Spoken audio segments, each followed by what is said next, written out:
What made you get started on something so unique? You know, when you say evolvement and you're saying structure and business and all of that, that's the last thing I thought of. If I look at my whole journey and my whole life, when my dad introduced me to photography, I enjoyed it. He always encouraged me to choose it as a profession and go ahead. But the rest of the family who didn't understand what photography was, like, oh my God, his son is going to be a photographer. Suddenly, there's absolutely nothing to do. And now, suddenly, you are not controlling anything that's happening. Exactly. That fellow is sleeping over there, and you have to wait. So, he's saying, you can't imagine how transformative this is.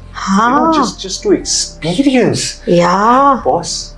Yeah. What is the profile of the people? Like, so very high profile. Anyone can you name? Rup Kumar Rathod, he travels. Okay. Asha Parekh comes with Vaidaji every now and then. You have to understand that they have very busy lives. So they're surrounded by pressure all the time. Right. So when we are traveling, let's say, oh, ye celebrity hai, inke saath hi photo khicho. End of the day, you know, you are working because of them. So if you don't understand, you don't cater to that, then you're not going to be successful in this space.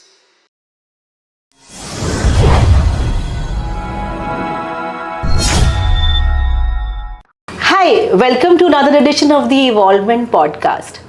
What is leadership? Leadership is something, there's a separate brain of leadership.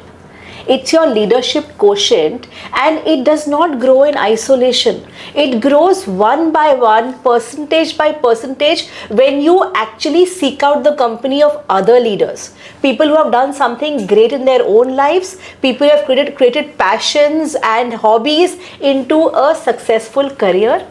Today we meet one such person. Do you not want to create your passion and hobby into a successful career, a vocation, something that defines you in your own life? Today we meet somebody who has done that not just for one hobby and passion, but for two. He has combined two unique passions to make something completely his own.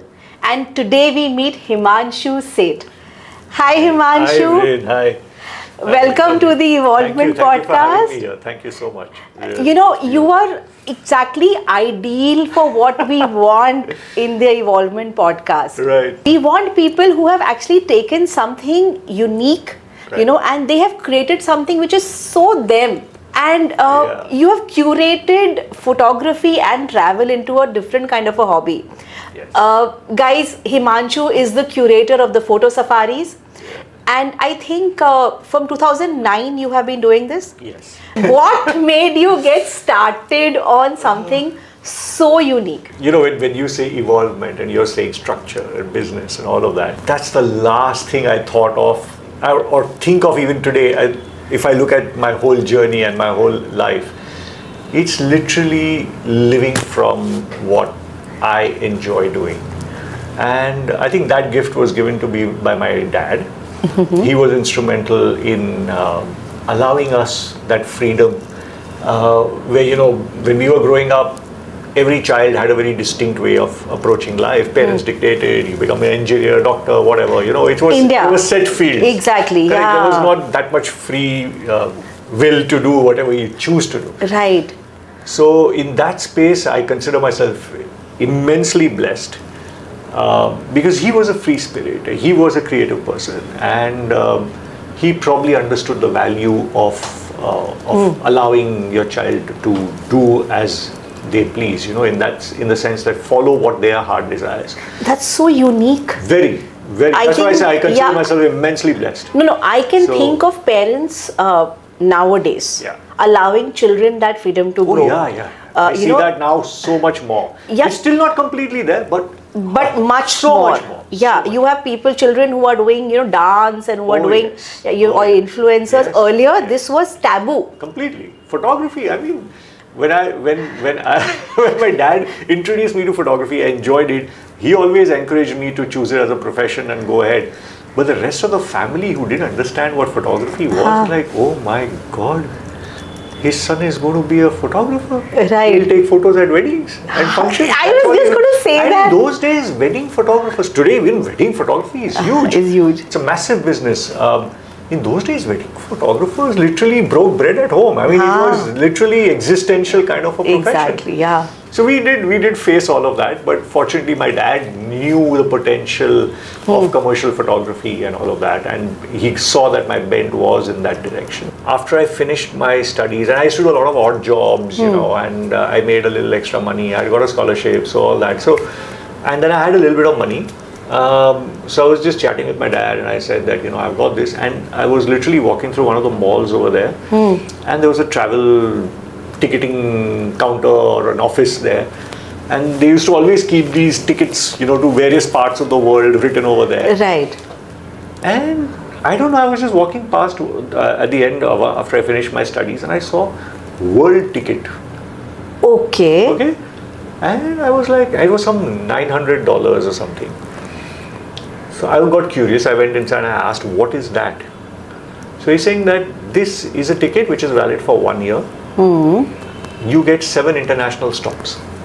Okay. But you have to choose your direction of flight. So let's say you start from Perth. If you go towards the east, then you keep moving towards the east and circumnavigate the world until your 7 stops are over. You can use the ticket. Right. If you start from the west of Perth, then you go west and you can go around the world, and then wherever you finish your 7 stops, that's what it is. So I was like I said, wow, this is like incredible, you know. And 1 year validity. And 96, 97? I'm talking about 98, 97 and 98 beginning. And I was like, wow, that is just surreal. 7 international stops. And I think in US, there were also three or four domestic stops included, something like that. It was a bizarre ticket. And I was like, wow, this is just like a dream come true, you know. I just finished studies and I was like, okay, I have to go back, start my work. And I saw this. And then I was talking to my dad and I said, you know, this is what is on offer, and I would love to travel. So he said, okay, go ahead. I mean, he was... No, but this is so weird because the world that we know today is a much different world. Completely. That time that world was not so open. Not at all. India was not so open. India's passport was not so great to take you around the world. Absolutely. And, you know, we had so many restrictions. So, you know, I mean, I faced, and especially to get a US visa. For a single person, you know, in their mid-20s, out of the question. Out of the question, So, and that is also a different story. Because the US visa, I managed to get mine from Australia. Which is not possible. Absolutely impossible. The thing is, especially with an Indian passport, you got to go back to India, apply from there, all of that. But I convinced. I went to the consulate, sat down on his head, and I said, if I go there, then I can't get. I'm pretty sure I will not get it, and blah blah blah. And then a lot of convincing, but he was happy to give me 6 months. So you chose what, the east route or the west route? So I chose to come to India and then fly from there. So I went that way. So I started. I mean, my initial I did a little travel in Australia itself. I finished that, came to Perth, then this ticket started, and I went first to Bali, Indonesia, that side. Then I came to India, had a quick stop here. My sister had gotten married, so and then she wanted to join me as well on my travel. She's saying, oh, you're going, I'll come for some part of it. I said, come along. So then she and I, we traveled, we went to UK, then Canada, USA, all that whole region we covered quite a lot, Mexico, sab. So so we did quite a bit. You did all hemispheres, like not just continents. You were doing hemispheres, everything. Everything. Oh my God! So it was a lot of fun. So I did a lot of stops along the way, and then when it got over, then I flew back. So I can now see the you know, the germ of Photosafari happening. No, that 500%.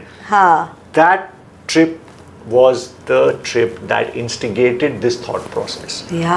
Because when I traveled and I saw such beautiful locations, and I was literally alone. For most part, I was literally like a vagabond. I was just on the road, don't know where my next meal was, where my next stop was, no idea. If I liked a place, I stayed for a long time. If I didn't like it, if somebody else I met, and along the way, oh, we are going in this direction. Okay, chalo. So I used to hitch a ride with somebody somewhere. So it was such a free flow. Year of living. What about the What about the safety factor? I need to know that, because somewhere I feel that is so, like, would I... I think we Indians overdo with this safety factor. We do? I personally think so, because I'm telling you, I mean, I traveled, and I've traveled even then, after that, before that, after that, all of that.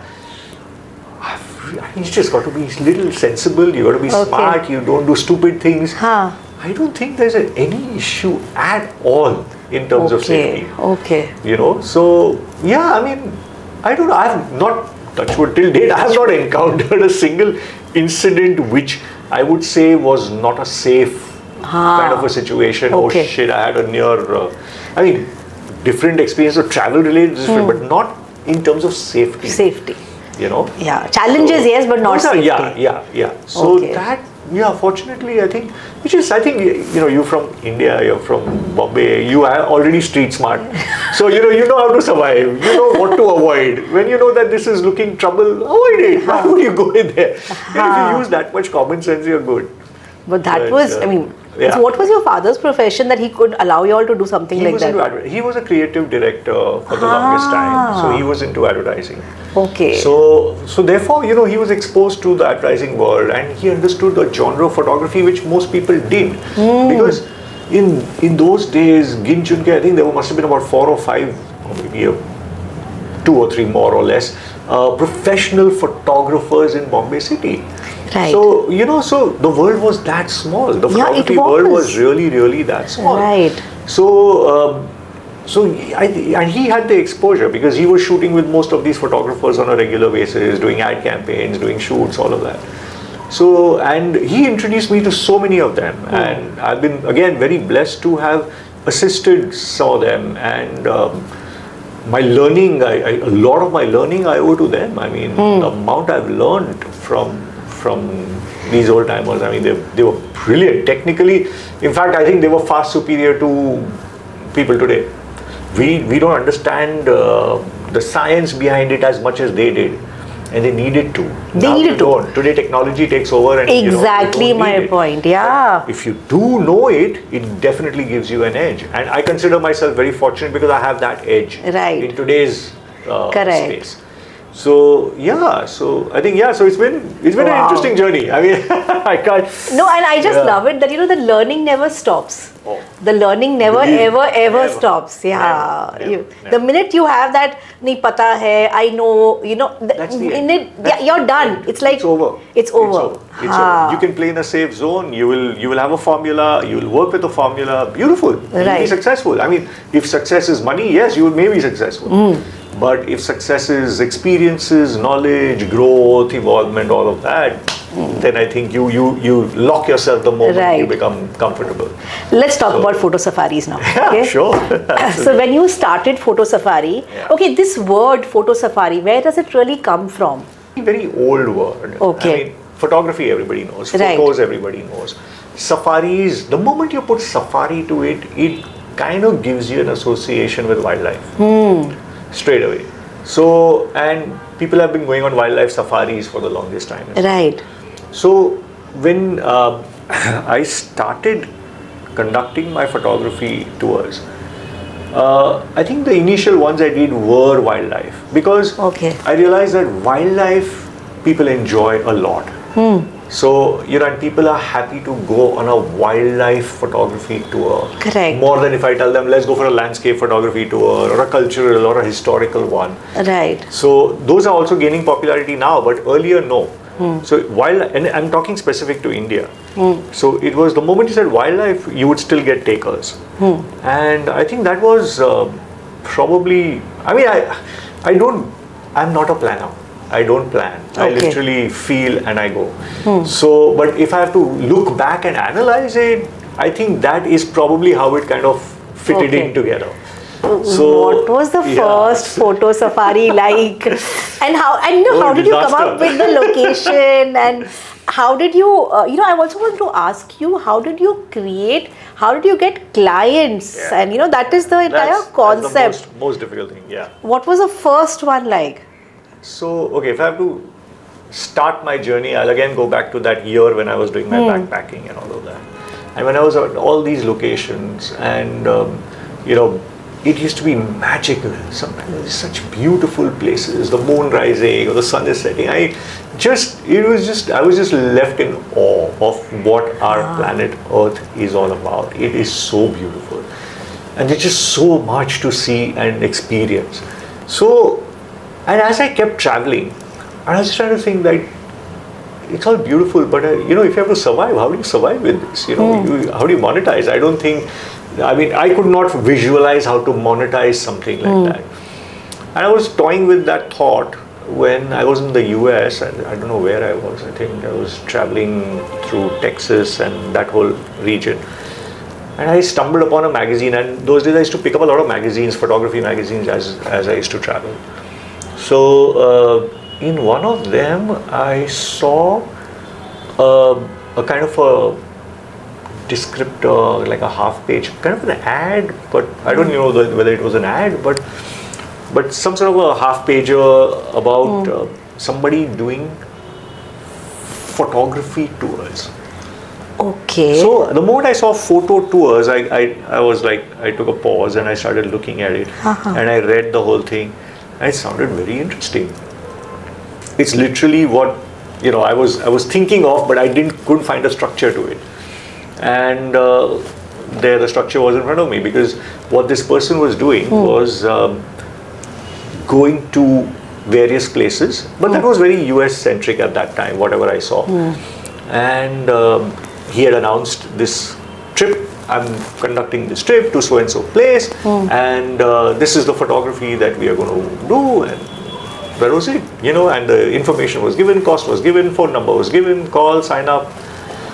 And I was wondering, whether something like this could work, because India is very challenging, because in those days our holidays were very family-centric holidays or friend-centric holidays. We don't travel solo. Yeah, we don't. Indians are not very... I think now it's there. Now it is. But still it is not so common. It is not so common. And and why I figured that out is purely because that whole year that I traveled, and I was alone, and I was backpacking, and I was staying at youth hostels here, there, everywhere.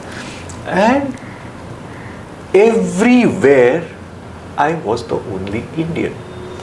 Yeah. You would not see a solo Indian traveler anywhere. Correct. Okay. So, and even people that I met from various parts of the world, and they would ask me where I'm from, and the moment I say India, I'm like, very interesting. You're the first Indian we've met. Because we don't, normally we see Indians as a family or a group, or, they're all in a structured kind of a tour. But first time we've come across an ad Indian, hoc, completely ad hoc, yeah. So I realized that, it's not that common. So if I were to do this from India, I don't even know whether it would work or not work. So literally obviously. It was just a passion project. So the thought came about that. I found that structure when I saw that little write-up.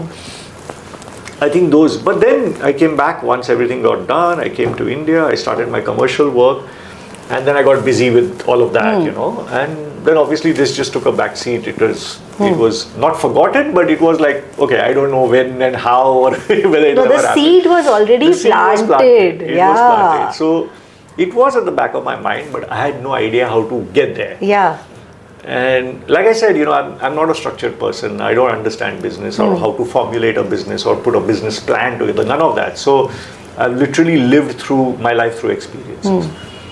And a very close friend of mine from college, he had started having wildlife resorts all over the country. Okay. So he approached me to photograph those resorts, because I was anyway doing commercial work. So he said, "Arey, you're doing photography, will you shoot my property for me?" So I said, "Of course." So, and that's how it started, because then he had wildlife resorts at various places. And I went and shot the first property, very interesting, really nice. And then I spoke to him and I shared my thought with him. So he got also very excited, saying, "Oh, I think this is something you should really pursue." So he encouraged me a lot, a hell of a lot, because he organized all my recce trips for me. So he and I would sit, and he used to come over to Bombay. He doesn't live in Bombay, but he used to come to Bombay. Then we'd sit together. Then which place you want to go? He'll ask me. And I studied ancient Indian culture when I was in college. So I had already traveled a lot in India. It all ties up, you know, It all ties up. But like I said, you know, it's no structure. That's what my life has always been, a series of events and experiences. So it was literally that, and I'd seen so much of India, and I still remember, oh, this part of India is beautiful. Oh, let's go there. And then he would organize and put things together for me. Right, okay. So he handled the back end, and then I used to do the recce's that time. So it was only experience, because I used to make notes. I used to say, okay, what is the best time of the year to go there? What is the best time in terms of daylight? What time in the morning, in the afternoon, in the evening, what time one should be at a particular location? So I used to make notes. So all those trips, and I started doing that in 2004. Okay. For 5 years, I was only doing recce trips. Wow. Yeah, so my commercial shoots used to happen. Jabhi bhi there was a break, boom, I would go do one recce, come back. So that's what I did for 5 years. No, and that makes sense, you know, because if you ask me, so I just recently went 2 weeks back to the Taj Mahal. We went to Fatehpur Sikri, Taj Mahal, you know, Agra, beautiful. Yeah. So they were telling us, you know, you should have come in this season. You should have come, you know, see it in the moonlight. There is something at this time of the morning. So actually I felt, oh my God, if I had known something like that, you know, I would have arranged it accordingly. Yeah, but we don't know it. We just end up going for something. And we don't even know the history. So you have to always hire a guide. And so someone just yesterday told me that, you know, our guide was better because he told us all that. So here you have someone who's like a guide, knows the timing, knows the, like, which is this slot. Correct. So time of the year. Absolutely. So that is like, that is the mastery coming through. That is what. Yeah. So I spent 5 years just doing that. And then I announced a trip. Okay. I think my first trip was to Gir. Okay. Gir National Park. Right. अपने राजकोट के वहाँ पे जो है. Okay. Lions के लिए. Right. So that was my very first trip. I had 2 takers. Okay. So it wasn't even breaking cost. I was literally going out of pocket. But you know, I mean, I said, do, let's go. You know, because I was not doing it for the money. I didn't even know whether I would ever make money out of it or whatever. Right. It was just a passion thing. अभी इतना किया है, करो. You know, let's see how it is. Right. So that's how it started. So I did that. Then I did Kutch. I did a couple of places like that. And 1-2 people, I think the max number I got 3 people. I was like, oh, 3. It was like a big deal. So, wow. Yeah, so I realized, okay, you know, India, people don't travel solo, and photography, so, you know, I had to put a slight premium because now, you know, I've planned and the entire trip is customized, everything. Then, I think I did my first international one because I said, okay, wildlife. I realized wildlife is the way to start because people were only coming for wildlife. If I did any other, I wouldn't get that many takers. Correct. Then I said, again, I sat down with this friend of mine. We figured out who we know in Africa, and I said, okay, let's do a Masai Mara trip. Oh, wow. So that was my first one I did. And you know, I come from a middle class background, so I'm not even looking at high-end trips. I was looking at, you know, cost-effective, value for money, all of that. So that's my thought process. So I did my first trip to Masai Mara, and I got 6 people.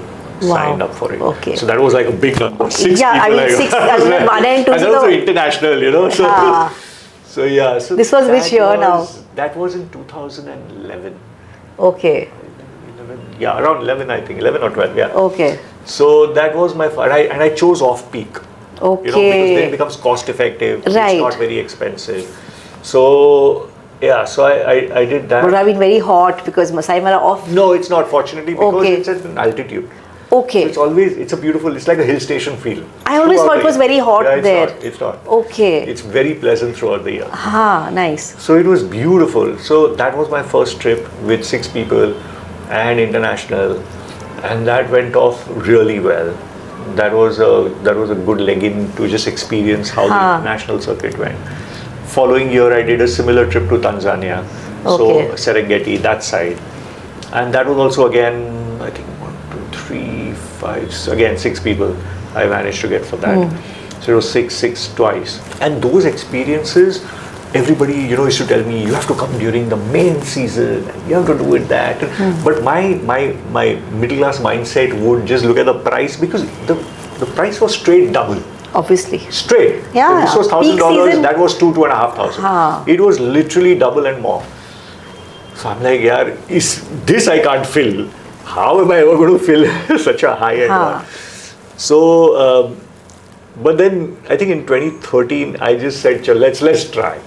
So I did all the homework, found the right spots, did everything, and announced a peak migration photography tour to Masai Mara. Okay. And we put it out there, and it was all social media, word of mouth. But how did you promote it? Emails, through, at that time Facebook had started. 3 months went past, not one person interested, nothing, not even one call, not even an interest asking anything, nothing. 3 months went past, and we used to keep pushing it on social media or through emails, nothing. Then I had sat with my assistant and I told him, "Baba, so let's just take it off. It's not working." So it was a Saturday. I remember it was a Saturday afternoon when we sat down and said, "Okay, forget this. It's not going to work." And put the phone down. And I told him, "Just Monday we'll take it off. Weekend hai, jaane do. Monday we'll take it off." And that at around 4:30 I get a call. I wouldn't mention names because I don't know whether it's right or wrong, but again a celebrity, and her son called me and said, "We would love to, is there place still for your Masai Mara trip, because we would love to, Mom and I would like to come." Acha. I was like, yeah. I was like, "Arey." Wow. Yeah. So I said, yeah, because I said, okay, Monday. So I said, okay, yeah, there's spots. Saying, yeah, then we both are confirmed. We would like to sign up. Excellent. Put the phone down. But so shocking for them because only they two are exactly. there. Yeah, so then immediately I called my assistant. I said, push it again in social media, send out emailers, send out messages, start that whole, just push it a little more aggressively, because I needed 4 people to make the trip happen. Right. That I break even on cost. So I said, okay, and then we did that. I don't know what it was.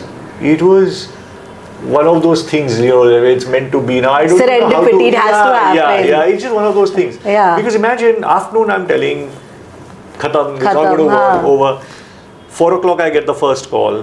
Then I was having dinner with friends of ours. And when I was at dinner with them, Aditi and I had gone for dinner with them, and I get a call from another student of mine who learned photography from me. He said, "Yeah, we saw your thing, I would like to bring my son and come." Okay. And I was having this conversation. He was asking me what it is, how we are doing it, all of that. So I was explaining on the phone. As I was explaining to him, the guy I was having dinner with, he's like, "Even I enjoy photography. What are you doing?" So by the time I reached home at 10 in the night, I had 8 people signed up for that trip. Like, wow. I was like, what happened here? So I think that really changed how I approach my trips, what kind of trips I did, the quality of people that started coming on the trip. Everything changed with that one trip. Wow. So I think that was a huge turning event for me. So, what is the profile of people who now, so now you've been doing it for 13, 14, 15 years now, you've been really at it. Yeah.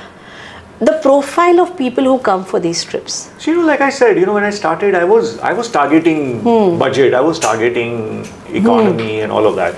But like I said, this example was the prime, because it was the most expensive trip I've ever done. It's in the peak season, it's very expensive. And it went full. Yeah. By the time I finished, and when I went on the trip, I had to say no to 2 people. Because I had reached my maximum number. Wow. So it was that full. So that's how that trip changed everything. And then I realized that, when you give quality, yes, there's a price to it. But people who appreciate it will do. And then you realize, photography is not something that is cheap to start with. It isn't. It's a rich man's hobby. You need to be financially viable to be able to afford photography, even as a hobby. So why would you try to sell something cheap? It doesn't work. And surely it never worked. Every time I made a cheap trip, cost effective, I wouldn't say cheap, but let's say cost effective, I won't get takers.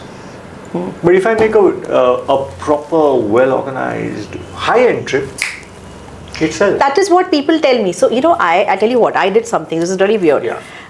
When I was starting off, I wanted to encourage everyone to get evolved and leadership mode. Course. Believe me, I started this community, okay, where I used to say once a month, free of charge. Okay. I will not charge anything. Right. I just want people to come and learn, get the experiences and everything.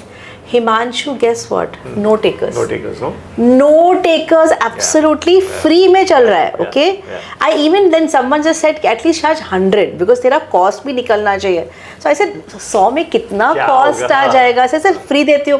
बोलते नहीं तुम charge करो. I started charging 100. I started getting 2 to 3 people coming at 100, okay? Free में no one was coming, okay? 100 में 2-3 people started coming. Correct. And then finally I was like, itna effort I am putting into it. I'm kind of encouraging people. They're liking it, but they don't want to come again. So I said, no, this is not the category. Of course, then I realized, free people are not going to take, they feel that you are cheap. That you're doing it for free. Yes, yeah. So that was one thing, was a very big realization. I said, no, I'm done with this free. I did it for more than a year. Wow. Every month, I would literally hire a classroom in a school or a college or something, and we were doing it free. We were on Book My Show. Wow. We were there, but guess what? The kind of people. So I had my regulars who were coming in. Correct. Because people who knew me, they were like, "Ki to we have to meet her. We have to come." Correct. But you don't only want your regulars to come, na? वो तो ऐसे ही मिल जाएंगे. वो तो आएंगे. So this is that category. This Jan, I stopped it. Yeah, okay. It was booked for Jan, and I said, I'm not doing it. I cancelled my booking. I said, I'm not. My money went. I said, I'm not. I said, I'm done. Yeah.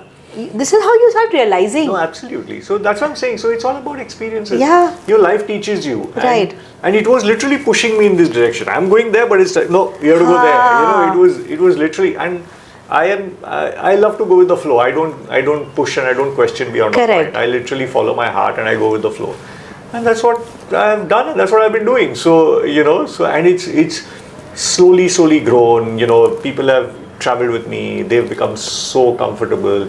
It's like an extended family. Not even if I'm out of the equation, they themselves have also become such close friends. So many beautiful friendships have come out of it. Right. So, I think it's been a very enriching journey. What is the profile of the people? Like, I'm sure there must be very high-end people. Yes, because, of course. Very high profile. Professionals. Okay. People from the finance world, from the industrial world, people from the creative fields, actors, singers. Okay. Yeah, anyone can you name? See, again, Vaida Rahman, for example. She's a regular. She's a regular. She's given so many interviews saying that she's learned from me and she travels with me and all of that. So she's quite a regular. Okay. Rup Kumar Rathod, he travels with me. Lovely. Yeah, Asha Parekh comes with Vaida ji every now and then. Okay. So they're from the celebrity brigade. Right. A few of them. But so many, and a lot from the the financial world, the corporate world, business world, industrial world. So a whole mixed bag. And nowadays what's happened is that since last year, I've also been introduced to the YPO International Photography Group. Okay. So there's a very dear friend who's a student of mine, and she is curating those trips, and she has taken me as a leader. There were 2 American photographers and me, so 3 of us are leading the groups for the YPO photography. Wow. So we just finished Uzbekistan, came back. Next year we're doing Japan together. Okay. So amazing. So these doors just are opening. Okay. On their own. I want to come back now to your profile, these high profile people, okay? So initially, did they come on their own, or how did you attract those, apart from the first celebrity who came in? What did you do to promote this and to reach those people? And was it just a referral? It is pure. See, the higher the people, you have to understand that they have very busy lives. They are also very popular people. So they're surrounded by pressure all the time, people wanting their time, people wanting their attention, all of that. So as a it's, so what I realize is not only just curating a trip, but how do you curate it is so important, because you have to understand that these are the kind of people that are coming. Their privacy is also very important. And they are coming, they want a break from their everyday life. So you need to give them that space. That is very important, right? So when we are traveling, let's say, oh, ये celebrity है, इनके साथ ही photo खींचो, ये करो, you don't want that person will never come with you again. Exactly. End of the day, you are working because of them. So if you don't understand what they want, and you don't cater to that, then you're not going to be successful in this space. They are people, end of the day. You can't just treat them as commodities and objects. Absolutely. And they have their own aspirations, their own goals. And for me, it is very simple. You can't make them compromise their values again and again. No, and for me, it is very simple. If they are on a trip with me, you forget who you are, forget everything. Let's just be one with nature. Correct. Wherever we are going, we need to be one with that. And we need to learn a little bit of photography and come back with some beautiful pictures. Right. So that is the enriching part. It is not only the holiday, but it is also a holiday where you learn a little bit. I am not those strict teachers where I'm not going to take your class. You're not coming to become a professional photographer. Correct. Right. You're coming because you enjoy photography. Right. So I want to encourage you at your pace. Right. I'm not here like, okay, today I'm going to teach you this, tomorrow I'm going to teach you this, tomorrow now you're going to be practicing this, then you're going to give me an exam. No. Those are not the trips I do. Correct. I'm not here to do that kind of stuff. That you come to my class. Then I will take you in that space. Correct. But no, this is fun. You have come to relax, de-stress, and maybe learn. Maybe not learn, maybe learn. But my purpose is to take you, expose you to this beautiful world, show you beautiful spaces, beautiful sights, make you observe the world in a different way, at a different pace. Slow down, enjoy what is in front of you. So that is what I'm offering. I'm offering you tips to take good pictures. That's it. A space away from their regular environment. Completely. And because they get so jaded sometimes that fatigue sets in. I think this is needed. You burn. Absolutely. You burn. Their lifestyle is so hectic, and I also worked in the corporate lifestyle. It's so hectic. It's so demanding, You need those few days just for yourself to calm yourself down, Okay, so when so all of these people who are coming in, okay, so what is like some stories you must be having about, like, how did they react to that environment? Or I don't know. I consider myself very blessed. I've been blessed with beautiful people I'm surrounded by, who have kind of bestowed their faith in me to encourage my madness and like come along with me and enjoy the journey. So, and honestly, it is purely referral. Everything is referral. So one person talks to another. So like today you come and experience it. You will obviously tell 3 of your best friends, and then at some point they might get excited, and then they come along. So it's been that kind of a journey. It's honestly, I mean, I've never really struggled to like, oh, I got to sell this, and I'm not looking it as a money business. So very often, even today, some trips don't go full. They don't forget full. They don't even break even sometimes. But if I think it's worth it and the people are lovely and I'd love to share and enjoy a journey, I'll do it. So I'm not doing it for all the other reasons. I'm doing it literally from here. So and that is what I want to do. So so I think I'm in a position where I can't lose. It's just that. So when you are doing it from that space, it's all beautiful.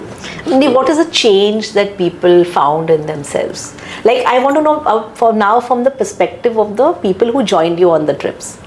Like at the start of the trip, what their expectations were, and at the end, what did they?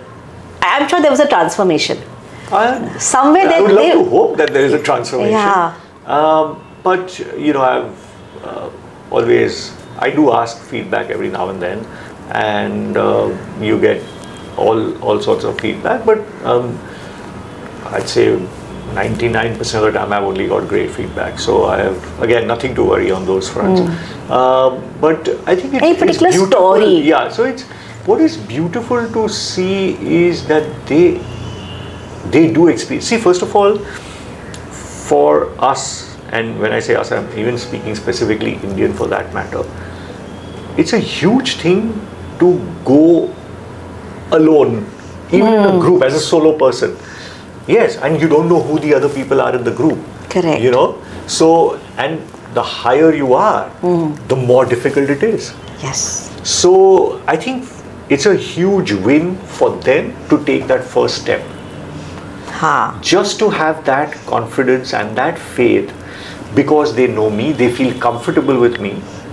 Therefore, they're happy to sign up. They don't know who the others are. And I do get that question. You know, who are the other people? You think it'll be okay? You know, I get that. But yes, it is my duty to make them, you know, comfortable in that space. And I'm like, you know what? You'll always meet mixed bag of people, right? So far in all my entire journey, we've had beautiful people. We've had great friendships. And like I said, you know, it's been an extended family. And for me, it's very simple. You know, you can be yourself. You choose not to interact. No one's going to question you. Yeah. By all means, be on your own. Nobody. And that is very important. So they are safe. They are alone also if they choose to be. But they're still in a very safe environment. Right? Yeah. Because that, again, like you said, no, for us Indians, it is very important, this safety concept. It is. I don't know why it is. Yeah, because. But we want to be safe. And what is safe? That there are a few people around you. That is safety, more than anything else. And that is what is happening. They're taking that stand. They're coming in. Now they know that they're in an environment which is controlled, which is managed. Right. But they can still be free. No, I'll tell you where I'm coming from. Okay, now this is, you might think it very odd. No. I worked in the corporate space like nearly 2 decades of my career, you know. Right. It's a madhouse. Of course. Okay, and the more senior you go, it's like you don't have a minute to yourself. You'll always have somebody standing outside your door for approvals. So it's hectic. Correct. I've seen the life that, you know, all the people who are at leadership level, and it is very, very hectic. Yeah.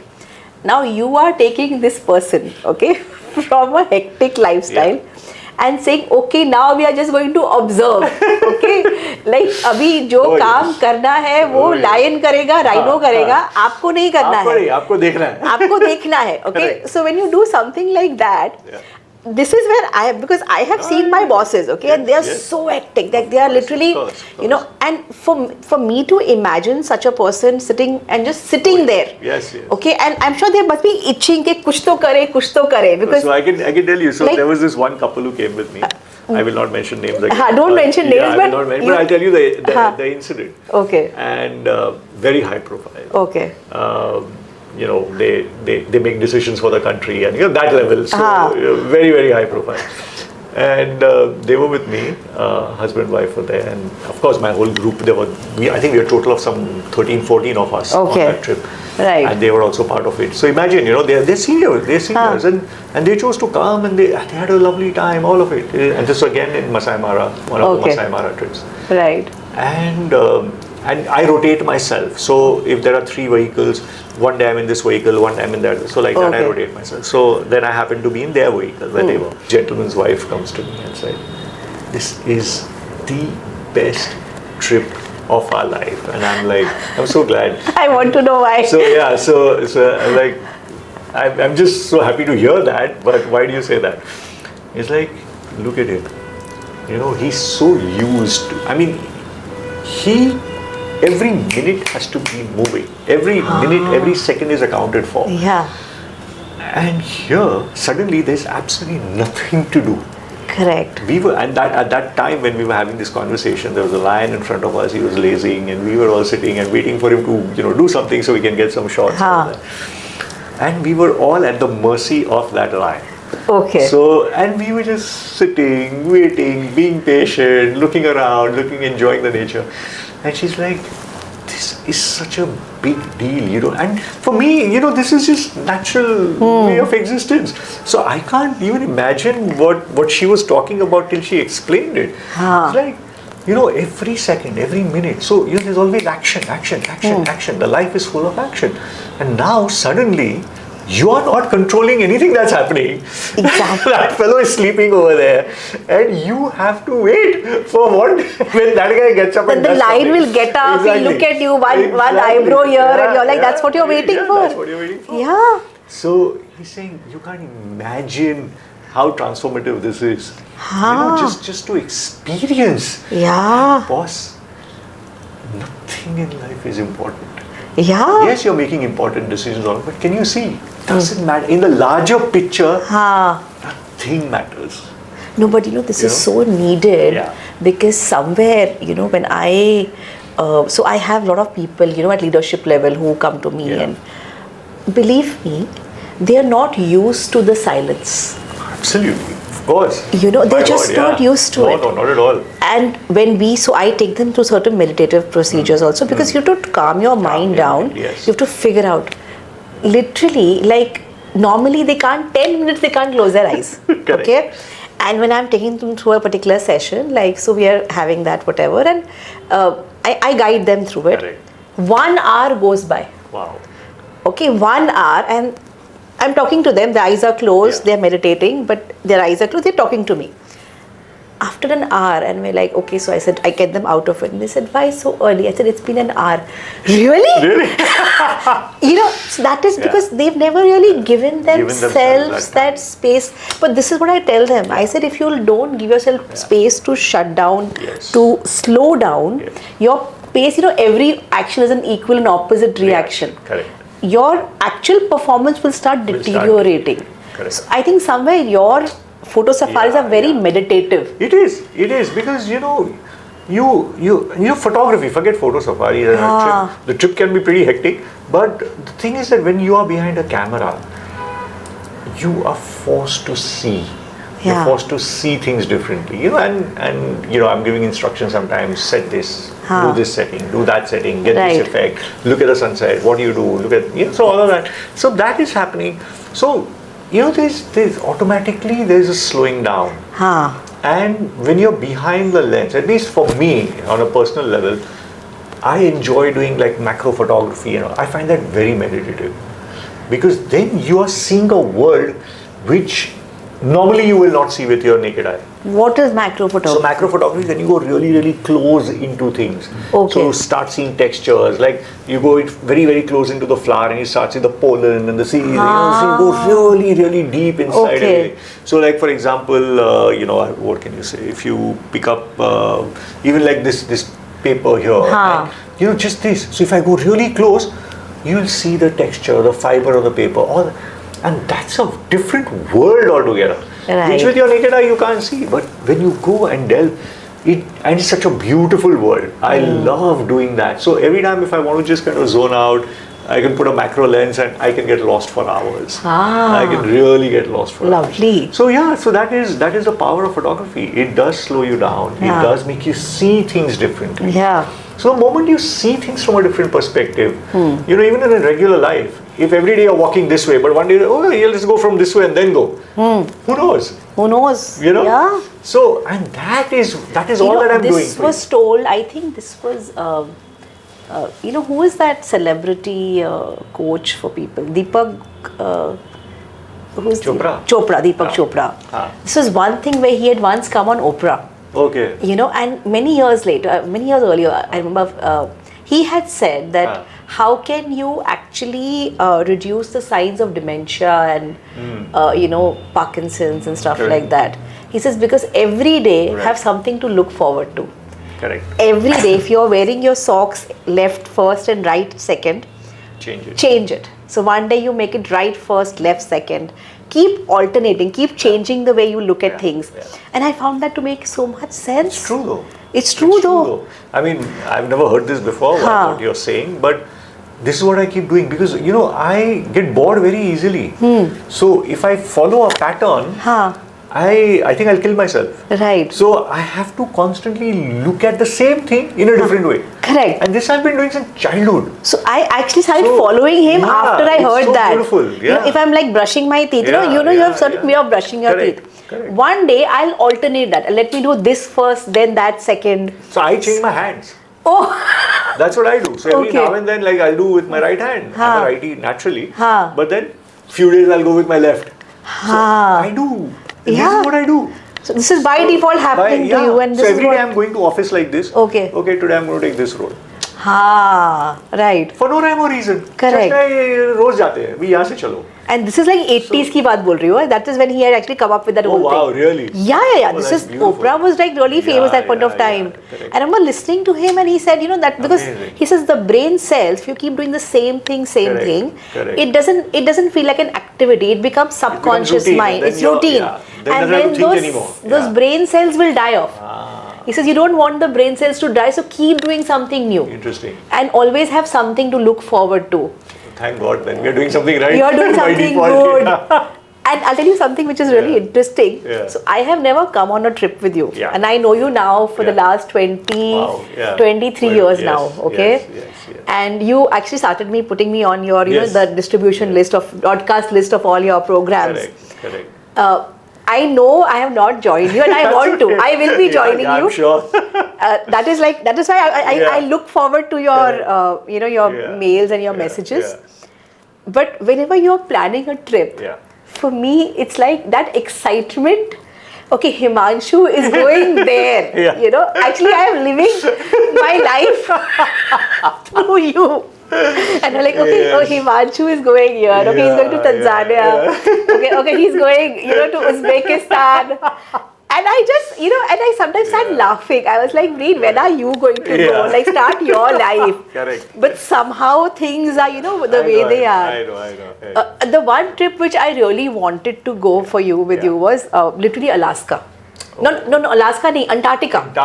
Yeah. Okay, so you went on a trip to Antarctica, and I opened that message, that mail of yours. And I'm like, really? Is he crazy? Like, he's not even going on his own. He's taking people with him. It's so unpredictable. How was that trip of yours? On many levels.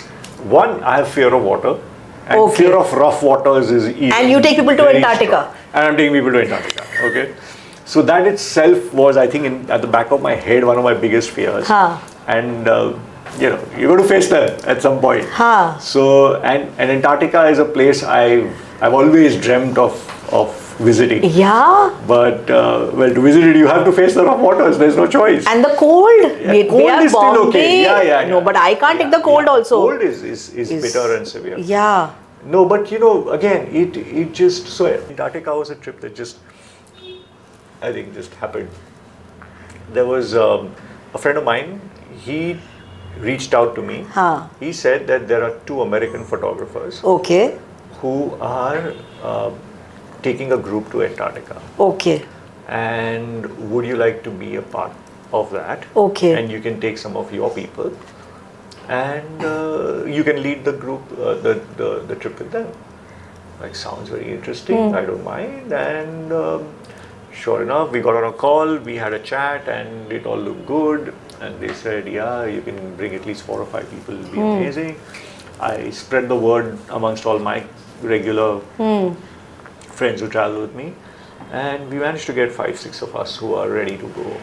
And so we went, and so it was the 2 American photographers, a South African photographer, and me. So there were 4 of us who were leading that whole expedition. And we had taken 50 people with us. 50? 50. But wouldn't the ship size be smaller? Because you can't take a big ship there. It was a ship for 100 people. Okay. Not too small, but it was a big ship. It was a big ship. Those ships are expedition ships. So, scientists used to use them for research. So their hull and everything is so thick and hard. It is meant for, to survive in those conditions. Exactly, yeah.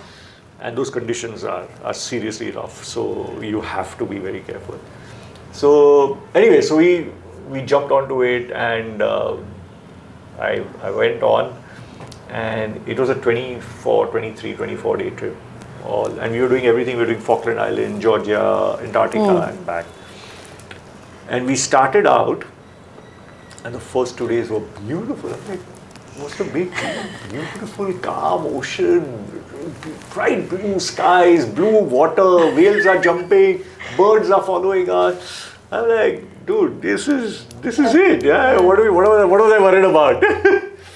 And come the third day, and so we had to do our first landing, and we were going to go off the ship and go onto land, see some wildlife there, come back. And the wind started picking up. So, and well, it is my first time in these kind of, these parts of the world. So even I don't know what to expect. And we got off, got into a dinghy, went to the land, saw some birds, and the wind slowly started picking up. Okay. And then suddenly they said, listen, we got to go. Because the wind is getting rough. Before it gets really rough, let's get back into the ship.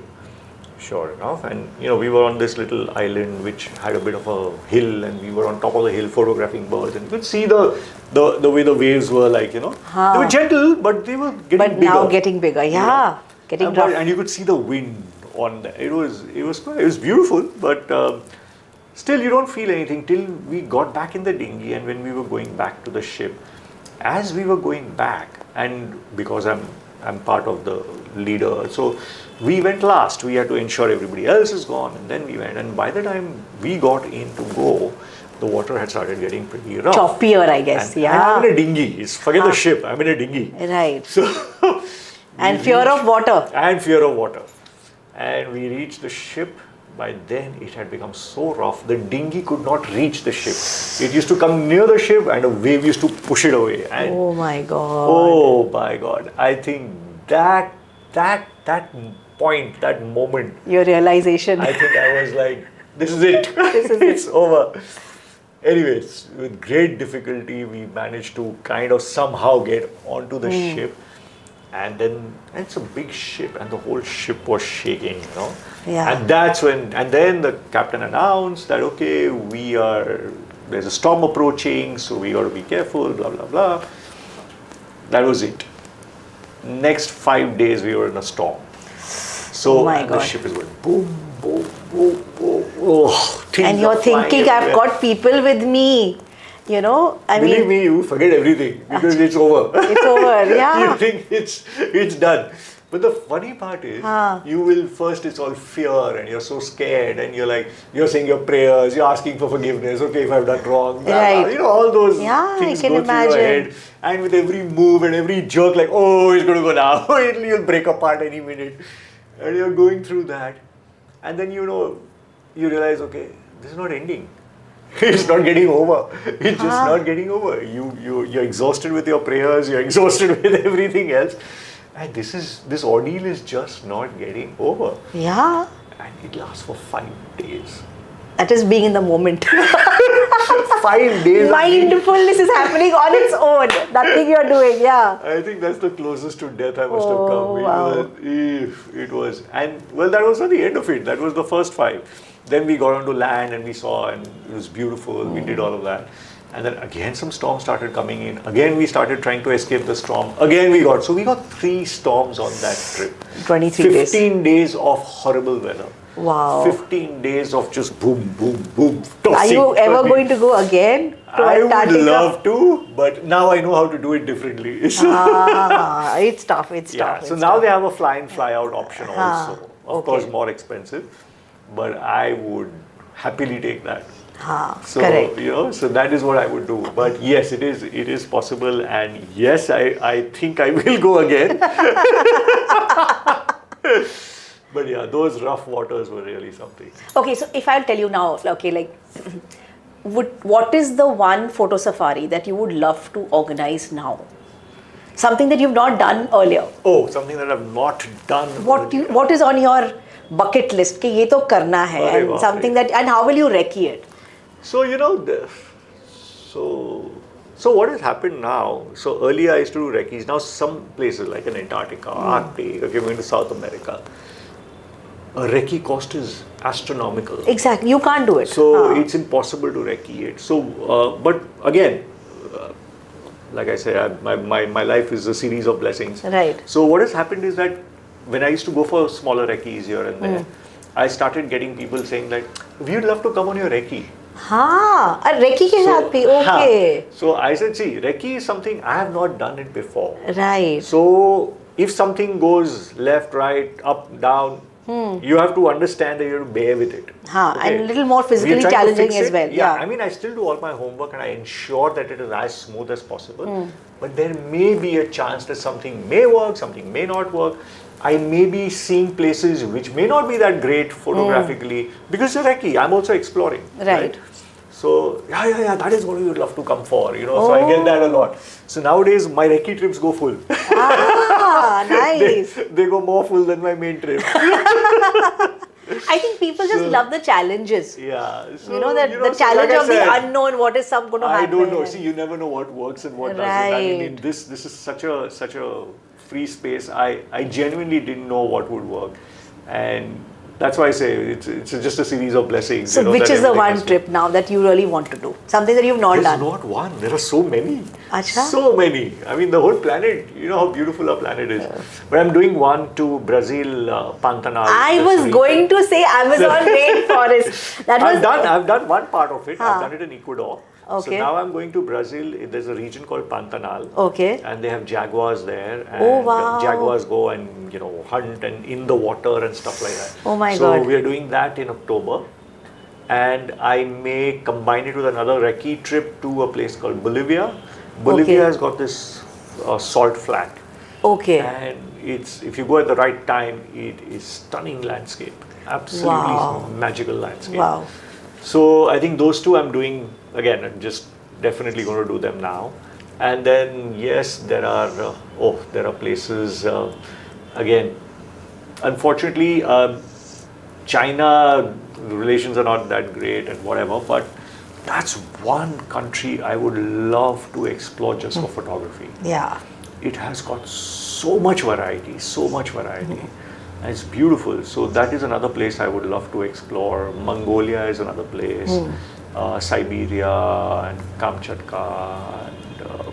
And, so there's still huge. Lots. I think lots. Lots of places to. Lots and lots. And in Africa itself, I want to go to Ethiopia. There is Omo Valley, there is Danakil Depression. So there are plenty, and they're all in the pipeline as we speak. So yeah, slowly. I wish the best for you. Enjoying those trips. Yes.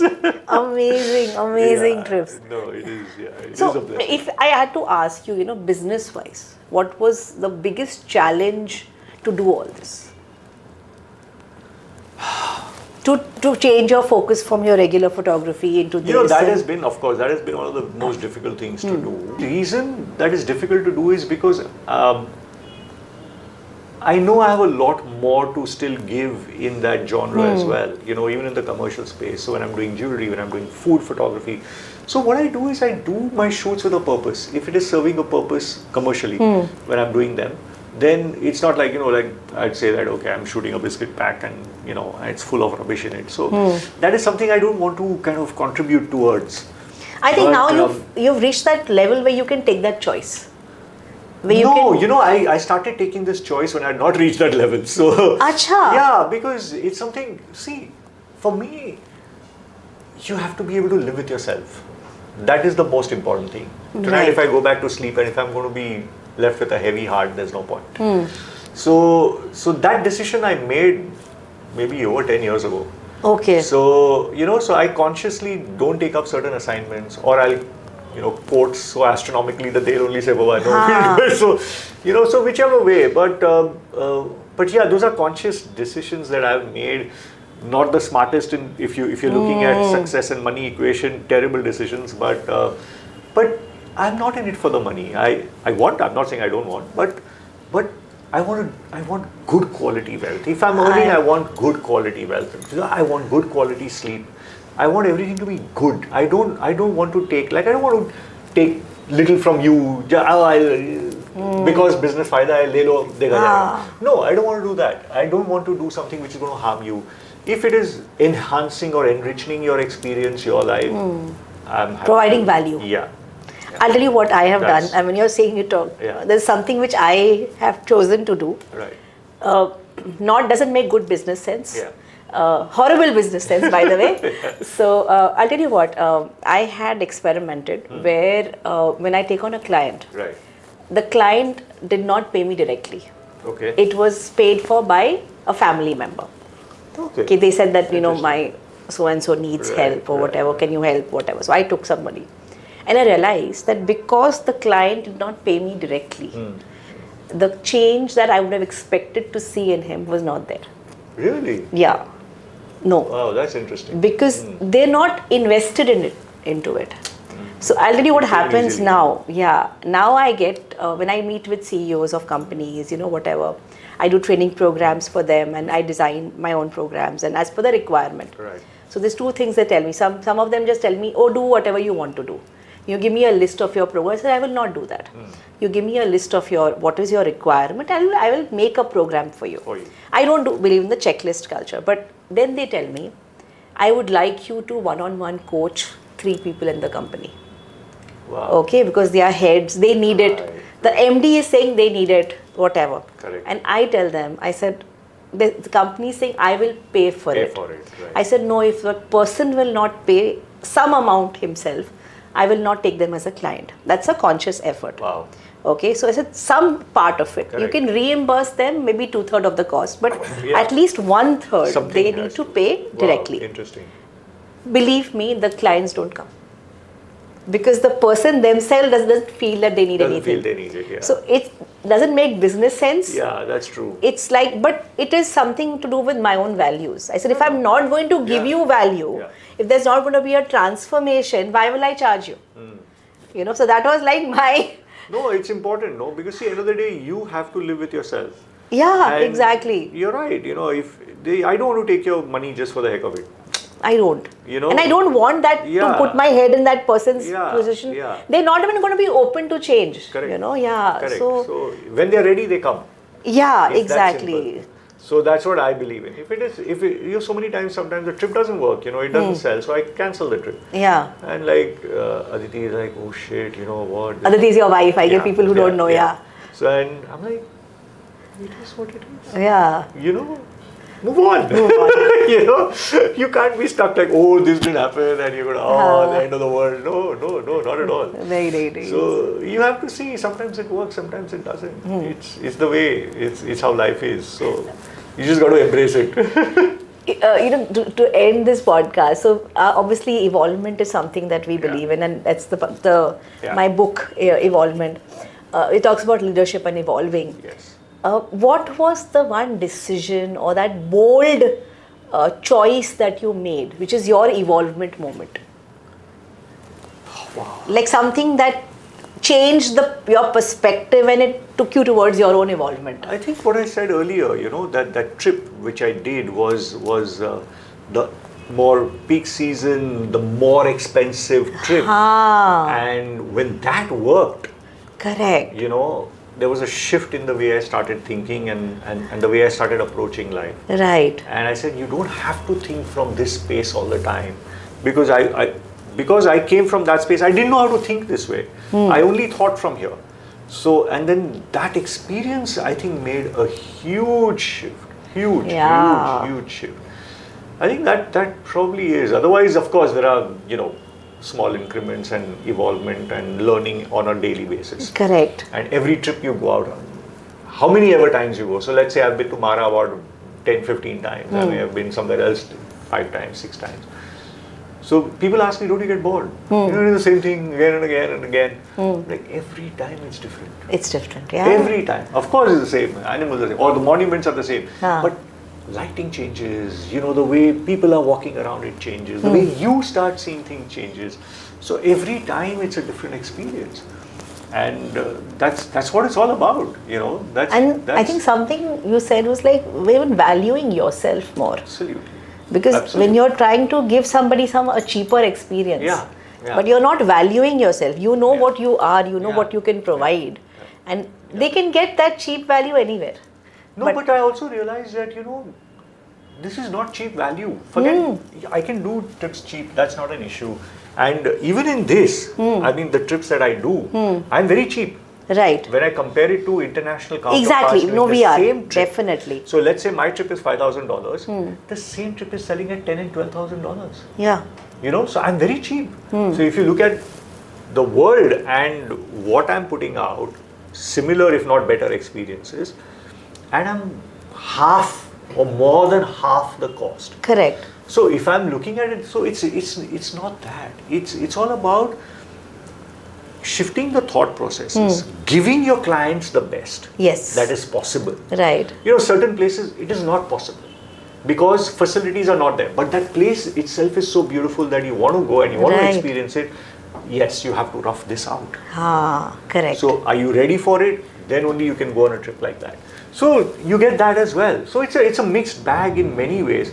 But what I realize is that I should not go for the absolute. The moment you go for absolute cheap, then every aspect of your trip starts getting compromised. Correct.